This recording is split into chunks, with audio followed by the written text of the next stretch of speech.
नमस्कार पालकांनो. आता 10वीच्या आणि 12वीच्या परीक्षेला जेमतेम 5 महिने राहिलेले आहेत.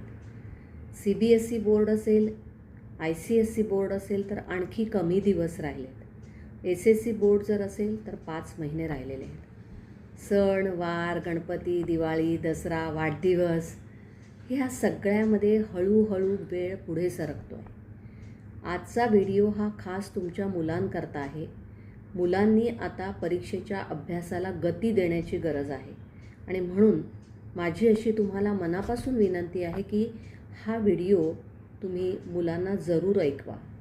ह्या व्हिडिओचे मी अगदी छोटे छोटे असे अनेक भाग करणार आहे, म्हणजे तुम्हाला फार वेळ मुलांना त्याकरता द्यावा लागणार नाही. मुलांना हे सांगा की ज्या वेळेला हा वेळ संपेल तेव्हा 9 विषयांचा भला मोठा अभ्यास वासून पुढे उभा असेल.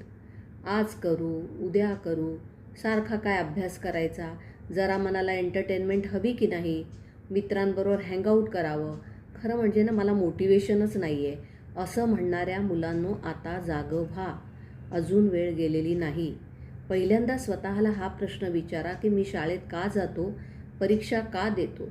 याचं उत्तर स्वतःसाठी मी शाळेत जातो, स्वतःसाठी मी परीक्षा देतो असं असेल तर मग you are on right track. अभ्यास करणं म्हणजे फक्त धडा वाचणं आणि प्रश्नांची उत्तरं लिहून काढणं, पाठ करणं हे नाही, तर त्याची काही स्टडी स्किल्स आहेत. ती म्हणजे पहिली गोष्ट आहे एकाग्रता. शाळेत क्लासमध्ये शिकताना ॲक्टिव्ह लिसनिंग हवं आहे आपल्याला.